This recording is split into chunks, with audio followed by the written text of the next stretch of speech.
A long time ago, on a tiny floating island that drifted on currents of mist and vines, lived a young healer named Mayang.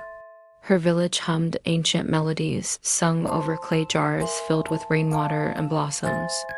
They were healing rituals passed down by the moon women, their ancestors, midwives who brewed magic in every lullaby and memorized every herb that bloomed on the water. By day, Mayang gathered ingredients for their remedies. By night, she practiced their charms. And every morning, she woke to the song of 1,000 blossoms, each strain a cure for some unseen heartache. Life was simple until one day she found an old scroll sealed with crimson wax nestled in a forgotten shelf. It spoke of a mist pact, a ceremony performed only once a year under a new moon, where one could brew a mist from petals and vinegar and drink the blessings of forever youth and divine hearing. At first, the elders frowned upon her innocent discovery. They knew the scroll was part of a forbidden's black magic lineage. Its spells were fragments of the Shadow Archive, dangerous lore long buried beneath layers of protective charm. But mine couldn't stop thinking about what it would be like to hear every whisper of the wind, to see every bloom that dared to unfurl. And so, against everyone's wishes, she decided to perform the mist pact on her own, and 3 breaths chanted under the light of a new moon. No one told her that the scroll was tainted by power, a remnant of a dark pact made long ago.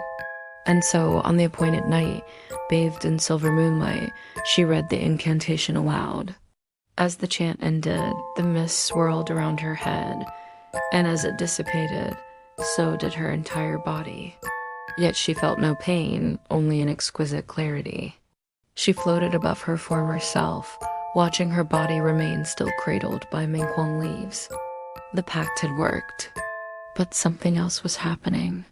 As she looked down at her body, she noticed a silvery glow enveloping her detached head.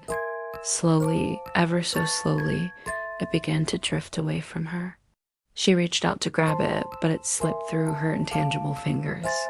Then she realized with dawning horror that she was losing her essence, her very being.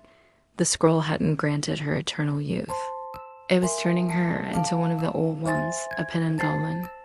Yes, the Penanggalan or Penanggal is a nocturnal vampiric entity from Malay ghost myths. It takes the form of a floating disembodied woman's head, with its organs and entrails trailing from its neck.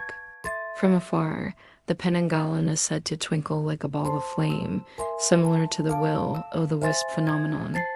In Malaysian folklore, Penanggal are mortal women who practice black magic.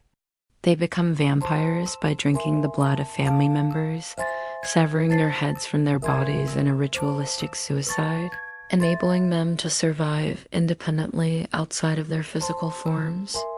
To maintain their immortality, they must consume the life essence, typically in the form of blood from other humans, which they extract by sucking the life force from their victims. Those whose life essence is drained by a Penanggalan often suffer diminished intellect, becoming mindless shells of their former selves. Now Mayang wasn't evil. She never wanted to harm anyone. So as her head ascended higher and higher into the mist, she willed it to stop. She poured every ounce of her being into that wish, and somehow it worked. The transformation didn't finish. She was now forever changed, trapped between realms. The mist pact had turned her into a Penanggalan, but unlike the old ones, hers was forged by grief, not greed. She wasn't a vessel of shadow magic anymore. Instead, she fed not from lust, but from sorrow. She drank the blood of the grieving, the forgotten, those who drowned in their own misery, to preserve memory, to absorb what others wished to forget. With every drop, she wrote their names in silver script across her floating scroll. With a breath from both heart and fang, the Penanggalan tears opened the veil between the realms. The spirit guardians arrive, not to banish her, but to speak of balance. Her form splits into flame and mist, one to watch, one to warn. Thus, a new dusk falls, where fear births guardianship. And now, somewhere in the heart of the city, Mayang watches you go, tending to the next soul in need of solace. The cycle continues, linking hearts and healing wounds, one whispered story at a time. Where fear once flew with crimson fangs, legacy now lingers in vow light bloom.